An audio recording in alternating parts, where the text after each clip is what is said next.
Today we're making a curry that's really close to my family's heart. It's called hung lei, and you probably haven't seen it on too many Thai menus, but it's the most popular Thai curry in northern Thailand. It's also my personal favorite. My mom actually comes from the northern Thai region, and it's something we've had in our house as far back as I can remember. So the first thing I'm gonna need to do is make the marinade, but I've got garam masala, I've got curry powder, red curry, and pickled garlic. 4 ingredients, which actually within these ingredients, I probably have like 20 ingredients. So we need to talk about curry for a second, right? Because many of the world's cultures have curry. Curry or kare, K-A-R-E before it was C-U-R-R-Y, is a Tamil word that just simply translates to a spiced sauce. Indian curry, made from spices. Thai curry made from herbs, and I have a few herbs here. The chilies, the shallots, the garlic, all those ingredients, and that's all curry is. Okay, I'm gonna use both bases as my marinade for my pork for this curry. So this is Thai curry paste. If you finish it with red chilies, you've made red curry. And then on this side, I'm using the garam masala and the curry powder. This is a really great recipe because it is an homage to northern Thailand. And northern Thailand basically is a collection of the different cultures that go into these ingredients. There's Indian, there's Burmese, there's Chinese, and there's Thai. So that's the marinade. Let's get the pork into there and kind of massage it all together. I'm gonna cut up 2 types of pork. I've got pork belly here, which is the bacon part, and then I've got pork shoulder. So I am using skin on belly this time. I'm cutting it into 1-inch blocks, and then I'm gonna take those 1-inch blocks and cut them into 1-inch little squares. You know what, my grandma used to basically go all pork belly, but I usually just do pork shoulder. All right, so pork belly pieces in, pork shoulder. So same thing, guys, 1-inch lengths become 1-inch pieces. All the ingredients go in, and yes, it's time to get my hands dirty. So the idea is to get all that red curry paste, which is a ton of herbs and garlic, the garam masala, which is also a collection of spices, the madras curry, which is a collection of spices, way into the meat. So I'm really taking the time to massage this in. And you're gonna start smelling all of those beautiful warming spices, the lemongrass, the chilies, the garlic. And that's perfect. So this is gonna hang out 4 hours to overnight. So I like to cook this curry in a Dutch oven. It really is my favorite tool because the really wide sides and the cast iron really holds heat. Because it's enamelized, it's going to be a non-stick experience, which makes life very easy. So this pork has been hanging out and marinating. It's so interesting, people really ask, like, what's your favorite oil? It's grapeseed. I just like grapeseed a lot because it's so neutral. It has a very high smoke point, and I can cook with it and I can make dressings with it. I'm looking into the pan, I'm getting a little bit of white smoke. That means I'm at searing temp, and I'm just throwing the pork right in. And it feels like a lot of pork, but another reason why I'm using cast iron is it can take it. I'm not gonna get an immediate massive drop of temperature and take me out of the sear zone. So remember, I'm listening always, and if I'm hearing that shh, I'm in a good place. So this is gonna take a minute. What I'm gonna do is let the pork sear, brown, turn, sear, brown, turn. So eventually, when I turn it enough, I'm gonna get it nice and brown. And I need to do that because there's a good amount of fat in here and I wanna render that fat. So as I'm doing that, let's talk about some other really key ingredients. The next few things going in are ginger and pickled garlic. It is a Thai young pickled garlic. It's got that really good balance between sugar, salt, and acid, all right? So check it out. They've actually pickled the entire head of garlic, but I want to break it down into bulbs. So you see this little shoot? It's pretty dense. So what I like to do is either cut above it, and then I'll cut below it where the actual kind of roots come out. And most garlic is kind of held together by both the top and the bottom. And then I just smash, and that's how I get all of those great little garlic bulbs right there. All right, checking in on the browning. Because I didn't touch this pan much, look at that. I'm already starting to get a nice, even browning. Remember, I'm using the surface area here. And I'm not scared to use a little more oil here because I do want to kind of jumpstart that Maillard effect, that searing. But it's always important to really scrape the bottom of the pan. All right, that's good to go. All right, next ingredient is ginger. This curry has a ton of ginger in it, and just cut them into that blades of grass cut. Last ingredient that's gonna go in kind of on the first pass here is peanuts. And these are just plain roasted peanuts. Wow, all those spices and chilies are really starting to wake up. And it is smelling amazing. So remember, you're walking that line between a really well brown, but not burning any of your spices and your curry paste. And then I'm gonna kind of reinforce the flavors in here. I'm gonna up it by adding the ginger, that pickled garlic, and then peanuts before I add my liquids. So I'm gonna give this a second to really wake up that garlic flavor, that ginger flavor, and scraping down the sides as you go. You don't want any of that curry to settle on the bottom and burn. Right now it's being well browned. And now I'm just gonna add chicken stock. So just a good amount of chicken stock in. And essentially what I'm creating here is a braise, because if you notice, the liquid is not covering the meat. By the liquid being under the meat, we're going to let this simmer covered for an hour and a half until all that pork belly breaks down and it becomes a really beautiful curry. So the curry's been simmering for about an hour and a half. Let's check on if that pork is nice and tender. That looks great. I like to use a knife or a fork and press into the pieces of pork. And if it goes in fairly easy, that's it right there. And the next thing is kind of viscosity. You know, we've created a really beautiful kind of texture here. It's nice and thick. I'm not looking for like a bisque or a chowder.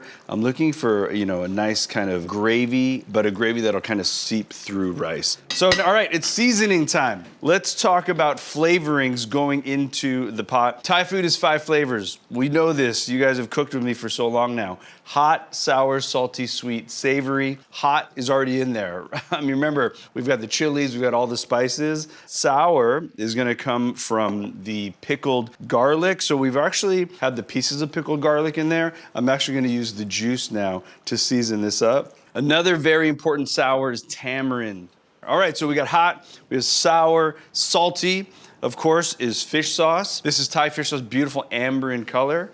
And then because this is a true fusion dish, that whole northern Thailand area is Chinese and Burmese. We're gonna use a black soy. It's got a beautiful color, and watch as this pours. It's that addition of molasses and brown sugar. Last, we need sweet. This is palm sugar. All this is the sap from the coconut palm tree. It is delicious. It has the taste of honey, a little bit of jasmine essence in there, so that's going right in. This only should be like a 4 or 5 spicy. It's not gonna blow your head off. Wow. That backed up with the ginger. It has such a unique and delicious flavor. I am done, guys. It's time to plate this up. My favorite pair is going to be rice. I'm using jasmine rice because it is northern Thailand. You could also eat this with sticky rice, no problem. So again, some are going to kind of be a little leery about the oil. So the way to kind of get around that is push from the middle, rotate out, and then grab a nice serving. Oh, look at that. Come on. Pork belly, peanuts, ginger, garlic. I always want to make sure that my rice is swimming in sauce. I like to garnish with some Thai lime leaves, and I'm going to show you a really quick chiffonade. I put the leaves on top of each other, I roll them up really tight, and I'm using lime leaves because there's lime leaves in the curry paste, so it's kind of that callback to the ingredient, and I think it just gives it a nice little pop. So just a very, very thin pass. I'm gonna throw just a little bit on top and a little bit of cilantro leaves, or coriander, if you will. Hung lei curry, very minimal effort for such an unctuous dish. Just that pork belly, oh my God, that's the perfect bite right there. Woo! That was not a TV bite, that was a legit, that is delicious bite. The first thing that hits you is this umami heat. And those warming spices of the clove and the cardamom and cinnamon kind of are just warming. There's a base of nice red chili underneath, and then the pork belly, the acid of the ginger, and the pickled garlic. Although it's a heavy dish, it eats super light and it's super craveable. Today we're making one of my favorite defining dishes, Thai green curry. Fun fact, my family actually brought Thai food to America in the 60s, so we are the true authorities. Let me show you how to make the best Thai curry you've ever eaten. Let's get into it. Thai curry is very simply Thai herbs made into a delicious aromatic paste and made into a sauce with coconut milk. The very simple way to remember it is Indian curry is made with spices, cumin, coriander, pepper. Grind that into a powder, and that's called a masala. Turn the masala into a liquid, and that's a curry. In Thailand, totally different. Lemongrass, shallots, galanga, kaffir lime leaves, all fresh herbs smashed into a paste, this stuff right here, and then we're gonna make a sauce by using coconut milk. So I'm using lots of words. Let me show you some visuals to make it make sense, all right? Curry paste, you can buy this at the store, and I'm cool with it, all right? I know a lot of chefs are trying to be like, I make my own curry paste. I'm like, big deal. Do you make your own wine? It's probably not as delicious as the people who've been doing it for hundreds of years. So buy a good brand of curry paste. Make sure it's made in Thailand. This is one of my favorite brands, and you're good to go. So you've eaten red curry, green curry, Panang curry. Let me demystify that, right? All curry bases are the same. Those herbs that I talked about. Garlic, shallots, kaffir lime leaves, lemongrass. That's a base curry. So if I smash into that base curry green chilies, guess what I've made? Green curry. If I switched out red chilies into that, I've made red curry. So that's it. I mean, that's kind of the nutshell. I'm making green curry today, but no matter what kind of curry you're making, the method is still the same. Let's get some prep done. I always love working vegetables to protein, and we're gonna get that curry started. First thing, I have a sweet potato here. This can be subbed out for a potato if you want, but I do love kind of these kind of orange garnet color sweet potatoes. They're super, super sweet and delicious. They add a really nice dimension to curry.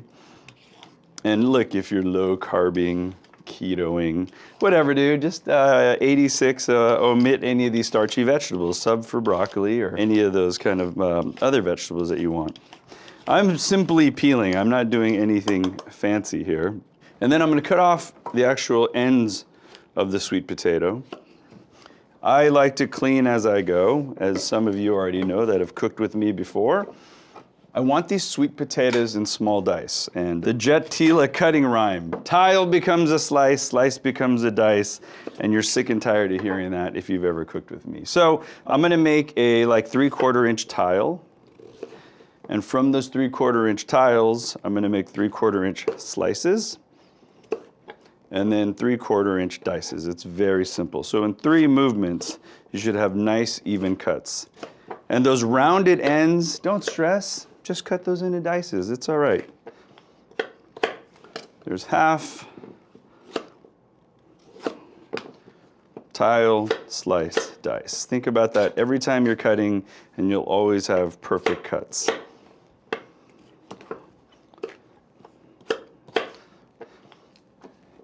I'm gonna just slide these over and get them close to the pan. Next, onion. I cut every onion the same way. It's ritualistic because I've cut 1,000 of these. Take the tip of the onion off and cut off just a little piece of the root to flatten out the onion. North pole to south pole, and then always peel your halves. Don't try to peel the onion in a round unless you really are angry at someone and you can make them do it, but this really is the easiest way to do it. Okay, onions peeled. We've all cut sliced onions. I'm gonna show you another cut that I really love called the lyonnaise. Take that root end off, just like that, both halves if you have them, and then lay your knife kind of parallel with the lines of the onion, okay? And keep the edge of that blade pointed towards the core. Does that make sense? So as I'm kind of moving around the onion, the edge is always pointed towards the center of the onion. And if you do kind of 1/4 inch slices, always angling or pointing that edge towards the onion, check out what you've got. These beautiful lyonnaise slices. And they're still slices, but I think these look a lot sexier in the pan, right? They cook up nice, you can saute them, you can do just about anything with the lyonnaise. So as you get comfortable with that, it happens a lot faster. There you go, new lyonnaise cut I've just taught you. New ingredient, kaffir lime leaf. You know it's a kaffir lime leaf when it looks like 2 leaves stuck together, just like that. This is a Southeast Asian citrus, it's a lime. They're They're extremely aromatic. They have this kind of lemongrass, kind of citronella smell. So in order to unleash them, because they are kind of, woody, I'm gonna show you a very fun cut called the chiffonade. Now take your kaffir lime leaves, your Thai lime leaves, and then roll them into a nice tight parcel. Okay, and then this takes a little practice. You're just gonna do a very fine slice. I want you to look down at what you're cutting. I have done this about a bazillion times. I wanna get it into the thinnest strips possible so they release all those essential oils and they actually cook in and don't kind of get tough on your teeth, all right? And if you're like, yo, Jet, that scares me and I'm gonna cut myself, grab a pair of scissors, do the same thing and just use scissors, okay? They're very, very simple, but that's what you wanna do. Kaffir lime leaves, if you get these and you're like, man, I bought like a pound of them because that's how they came at the Asian market, just throw the extras in the freezer and pull them right out of the freezer and they're good to go. So the secret to not hurting yourself is you use your guide hand, your non-dominant hand. Always keep your fingertips curled under and never let your thumb protrude further than the lead fingers. And if you're doing that, you're never going to cut your fingers, okay? Because the two problems that people have is they keep their fingertips out, ouch! Or they push their thumb too far out, and that's another ouch. So there you go. We're gonna use these Thai kaffir lime leaves for garnish and for cooking. I'm ready to get into the pan to kind of start this because it's a two-part series. I need to get the potatoes boiling down, and then I'm gonna come back and finish with the other knife work. And the last thing that's gonna go into this kind of first simmer, the initial simmer, are these beauties. Oh man, I wish there was smell-o-vision. This is Thai basil. It smells like black licorice. It has kind of that anise flavor. It has a purple stem profile, and it has this incredible kind of a black licorice. And all you're gonna do is use the top. So don't get fancy on me here. You don't need to chiffonade or anything. Bunch them up where the leaves start to meet each other, and you just give them a twist. That's what I want right there. And I want whole leaves, just like, and you know the little basil flowers, like these guys, like these little things, I use them. I think they're incredibly aromatic and they make for a really nice garnish. So I can't encourage you enough to like, get in and smell your aromatics, especially in the Thai kitchen. This smells like anise. This smells like black licorice. There's so many floral aromatic compounds, these essential oils, and that really is the key to Thai cooking if you understand those. I'm gonna start by getting a saucepan nice and hot. Remember, Thai curry is made with coconut milk, and the secret to getting perfect curry is don't shake the can of coconut milk. Even though the can actually tells you to shake well, don't do it. It's a trick. It's a trap, all right? So when you don't shake the can of coconut milk, the cream settles to the top and you get this unctuous, lovely, beautiful coconut cream. We're gonna use the whole can, don't worry. But I have a specific job for this coconut cream, and it is to fry up the curry paste. All right, so I'm adding a few tablespoons of just the coconut cream. I'm using it basically like frying oil. This is something my grandma taught me a very long time ago to get the most aromatic quality. I'm gonna back that up with a little bit of neutral oil, and I want vegetable or canola. You don't want olive oil here. And what I'm doing is frying up the curry paste. Now remember, this is all herbs, and it's just like browning onions or browning garlic. You want to cook it up first to really kind of break through all those layers of fiber, all the water that's in the herbs, and pull out the essential oils. So as you can see, I really want to smash. I'm really smashing this paste into the fat, almost like making a roux. It's critical to cook this step down. If you find that you have too much paste versus oil or coconut cream, just add more coconut cream. You do want this 50-50 balance of kind of this smooth roux or, man, roux is kind of like my favorite way to describe it, but if you've never cooked a roux, you want it like a thick, creamy base, wet enough to kind of push around and fry up. This is when your house smells like heaven, and people are like, what are you cooking? And you're like, no big deal, just the best curry. that Jet Tila taught me. So I want to really keep up with this. This is where you get all the flavor. In Thai, we call this word kua, and kua means to cook all the aromatic essential oils out of this. And you actually want it to separate. You'll start to see the oil separating from the coconut milk, and that oil is simultaneously frying up all those aromatics. I'm really separating as much essential oil out of the curry paste as possible. So this is where you're going to take your time. Everything else is going to happen a lot quicker.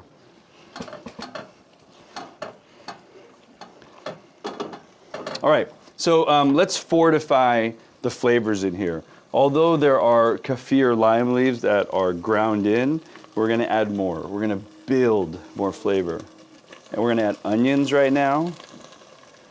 We know that sweetness of caramelized onions. We're going to add that to this. And then we're going to add some Thai basil.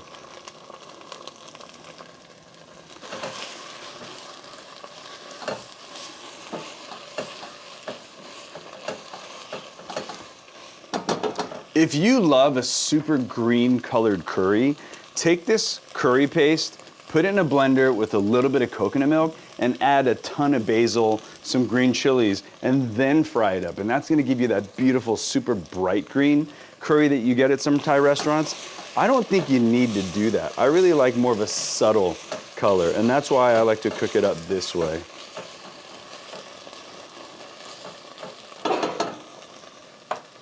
So again, patience is gonna be your friend here, because the longer you allow this to cook down, the sweeter and more aromatic and the more round and full the flavor is gonna be. Onions are soft. I'm seeing some separation of the coconut milk and the curry paste, and that is telling me it's time to add the rest of the coconut milk.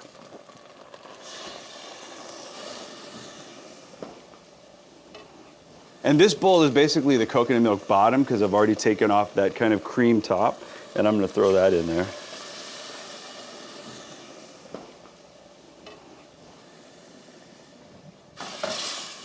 And if you've noticed, we're not turning down the heat here, right? The entire key to a beautiful curry is texture. Now, we eat curry over rice, so you want the curry to be thick enough to coat rice. And the only way you're gonna get there is reduction. So we're gonna basically evaporate kind of the water out of the coconut milk, and what that's gonna leave you is that beautiful kind of thick curry that sits perfectly over rice. As this comes to a boil, I'm gonna add the sweet potatoes. Because they're tough, I want them to kind of soften a bit. I wanna torture the sweetness out of them. If you're one to roast vegetables, this is also a great way to use up those roasted vegetables. I'm gonna bring this to a boil, reduce to a simmer to start thickening the curry, and at the same time, these sweet potatoes are gonna start to kind of soften.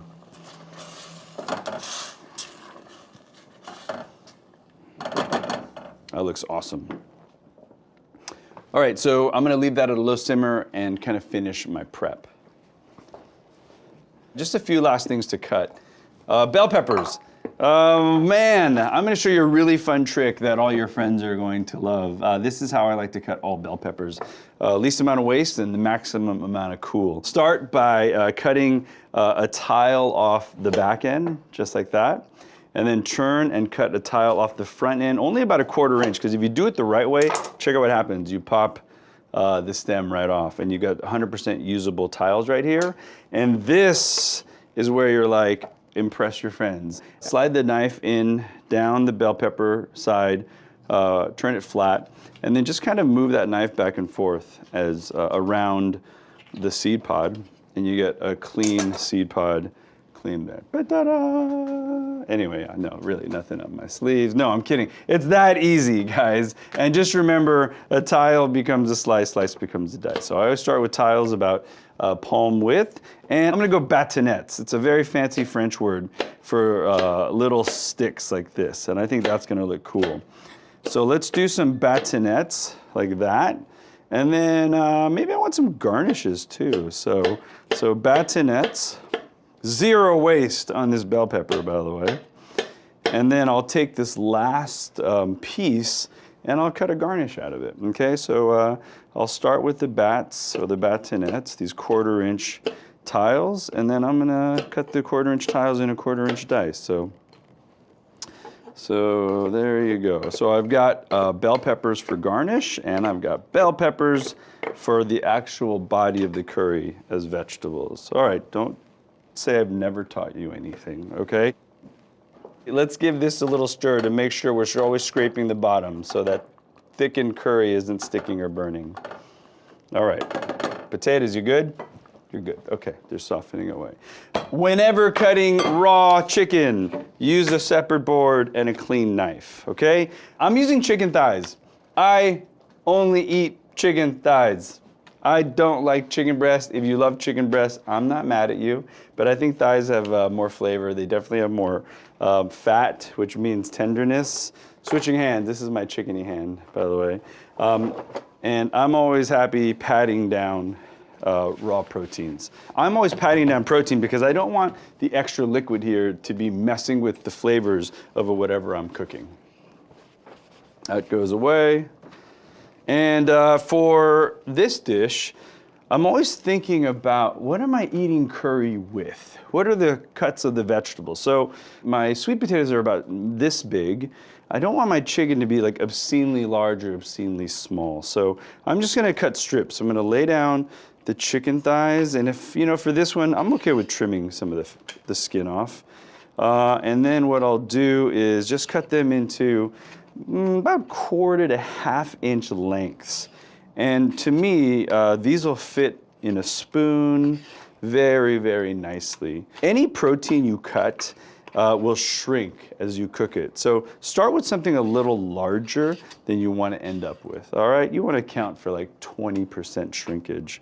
And if my wife gets the heebie-jeebies from skin, just go to chicken breast, no big deal. I mean, don't serve me your chicken breast, but you can do whatever you want. I make chicken breast at home for my kids and my wife, so trim me the skinny, and then I'll cut into lengths.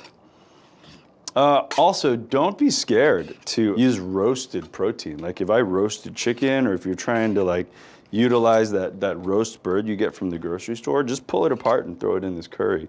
All the flavor is going to be in the curry.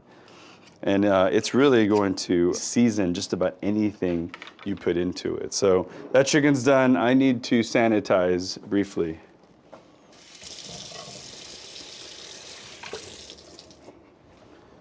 I'm looking for two things. One, the sweet potatoes to be soft enough to eat, not too soft, not too firm. And two, I'm looking for the curry to be reduced down to that perfect texture. And let me show you what that means visually. I'm looking for what the French call a nappe, right? Something that coats beautifully. So running a wooden spoon into the curry, I'm gonna pull a spoon out of the curry and then let it cool a little so you don't burn your finger. Run a channel through it, and if it creeps across, if the curry creeps across that channel, it's too thin. So this is looking just about right, so I know I can add the rest of my ingredients. So I'm gonna bring the chicken to the curry. So what's essentially happening here is coconut is a healthy fat, right? But it is a fat. And the nice thing about it is it's gonna poach this chicken really beautifully, right? Have you ever poached like lobsters in butter? Forget about it. It's really kind of the similar texture you're gonna get. So this chicken, of course, needs to cook up. It's gonna get seasoned by the actual curry. Once the chicken is about all the way cooked, I'm gonna add the bell peppers. If I add them too soon, I'm gonna get soggy bell peppers, and me no likey soggy bell peppers. Every time you add something to the pot that's cold, you're gonna lose a little bit of that simmer. So let's simmer this chicken up so it's cooked through. That'll take about 5 to 7 minutes. So go ahead and hit pause right now and join me again when you're ready. Welcome back if you've paused. If not, it's time to season this up and finish the curry. So Thai food is really a balance of 5 flavors: hot, sour, salty, sweet, and savory. We call it the yum. And it's not a cheesy joke. Think about that Thai soup you love. Tom yum, Thai beef salad, yum nua. It's actually a real word. So let me yum this up for you, okay? Hot, sour, salty, sweet. Hot's already in it. There was chili in the paste. covered there. A little bit of sugar, and that'll be our sweet. Not a lot, really. I just want to round the flavors out. I don't want to make my food sweet.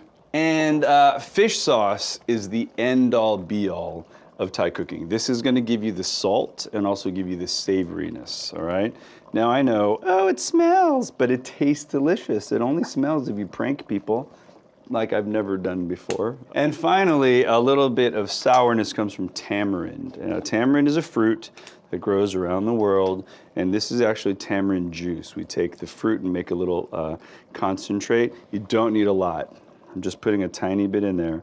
And that's gonna give you a slight acidity. So remember, hot, sour, salty, sweet, savory, that is the yum.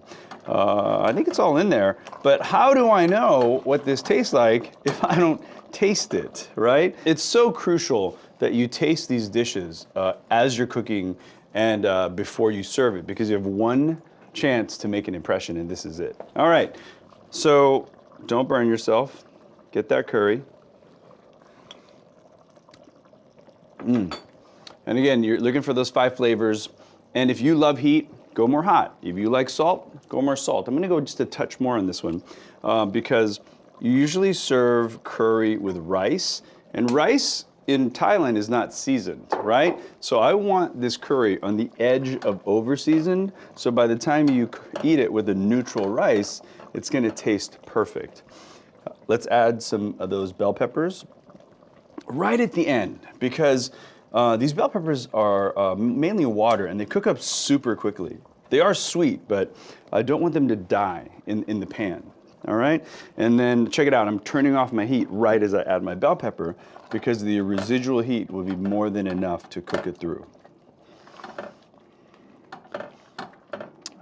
That is curry. So yeah, before I actually put the plate down, let me clean up a little bit here.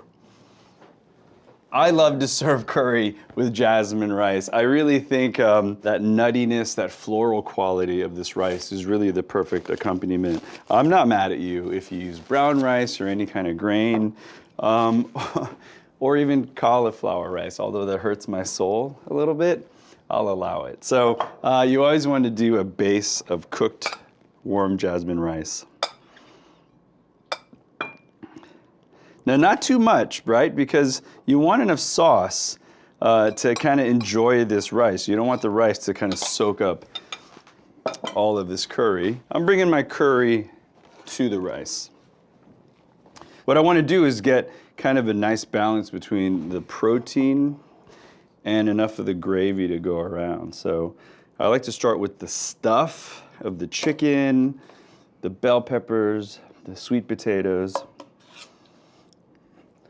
And then what I'll do is go in and get a little bit of the gravy and just kind of lay it over.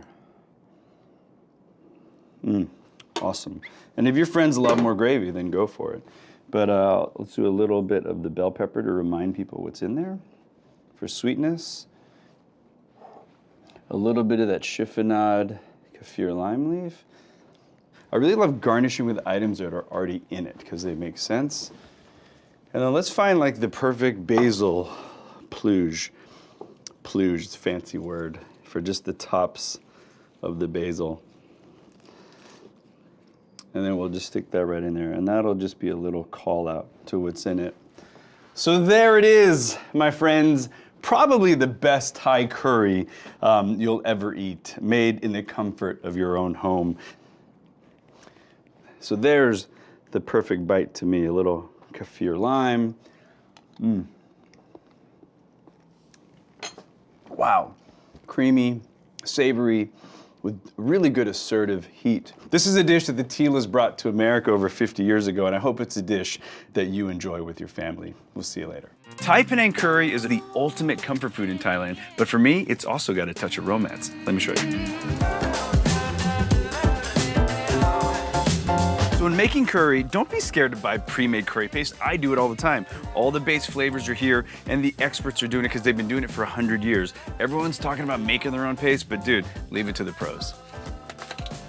So you can't make curry without coconut milk. Trust me when I tell you, don't shake the can. You'll find out why when we get into the kitchen. So before we check out, I need some Thai lime leaves, also known as magroot. They come fresh, frozen, or dry. They're not just any lime leaf off any tree. So if you can't find them, just use some lime zest, because these are an essential flavor in Thai cooking. But I'm gonna bring my wife, Allie, into the kitchen. She'll show you how to cook these dishes. All right, Allie. Guess which one of your favorite dishes we're making now?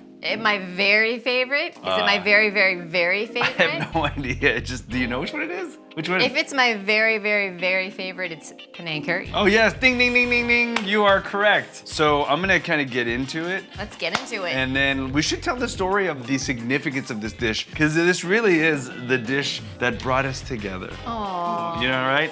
All right, Panang Curry. Since you know this dish so well, do you mind prepping some of the vegetables? Of course. All right, excellent. And I'm going to talk to our friends about the two most important ingredients in Panang Curry. One is coconut milk and the other one is curry paste. Now, with coconut milk, Grandma always said, do not shake your can of coconut milk. Why? I'll tell you right now, Allie and friends, if you don't shake the can of coconut milk, you get this amazing layer of undisturbed coconut cream. And we're gonna need to use this coconut cream almost like frying oil or frying fat like you would use butter. That's coconut heaven right there. I use that in a lot of different things. You can use it in desserts. I use it in my chia pudding recipe. I love that stuff. So to start the curry, we're gonna take that amazing coconut cream at the top and use it like frying oil. I mean, this is basically just pure coconut oil, and a lot of people try to buy the stuff separately. You don't need to. Every can has some. Anytime you see a good coconut milk from Thailand, you're good to go, because you have at least 13% to 19% coconut oil.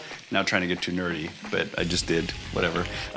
So I'm using the coconut cream like oil. So the paste goes right in.